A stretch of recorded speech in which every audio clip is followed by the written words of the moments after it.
'Twas the night before Christmas, when all through the house not a creature was stirring, not even a mouse. The stockings were hung by the chimney with care, in hopes that Saint Nicholas soon would be there.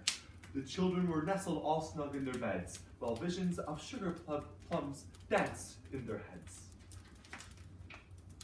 And Mama in her kerchief and I in my cap had just settled our brains for a long winter's nap, when out on the lawn there arose such a clatter.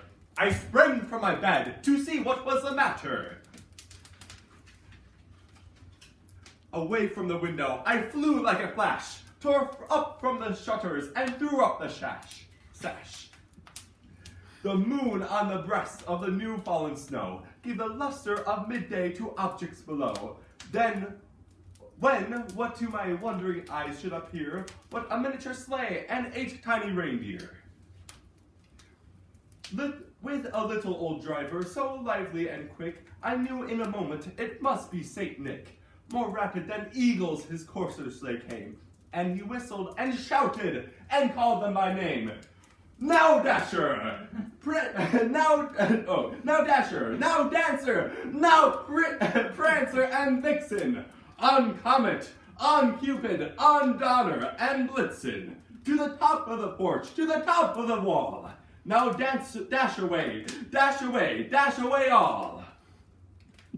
And then, in a twinkling, I heard on the roof the prancing and pawing of each little hoof. As I drew in my head and was turning around, down the chimney, St. Nicholas came with a bound.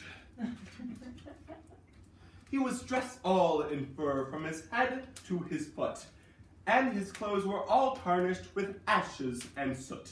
A bundle of toys and he had flung on his back, and he looked like a peddler just opening his pack. His eyes, how they twinkled, his dimples, how merry. His cheeks were like roses, his nose like a cherry. His droll little mouth was drawn up like a bow, and the beard on his chin was as white as snow.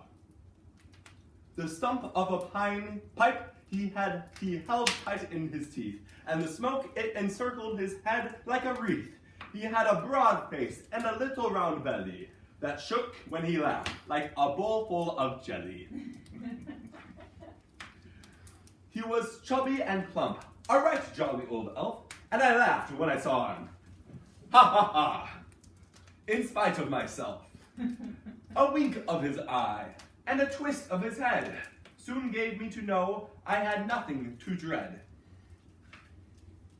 He spoke not a word, but went straight to his work, and filled all the stockings, and turned with a jerk. And laying his finger aside of his nose, and giving a nod up the chimney, he rose. He sprang to his sleigh, to the team gave a whistle, and away they all flew, like the down of a whistle. But I heard him exclaim, ere he drove out of sight, "Happy Christmas to all, and to all a good night."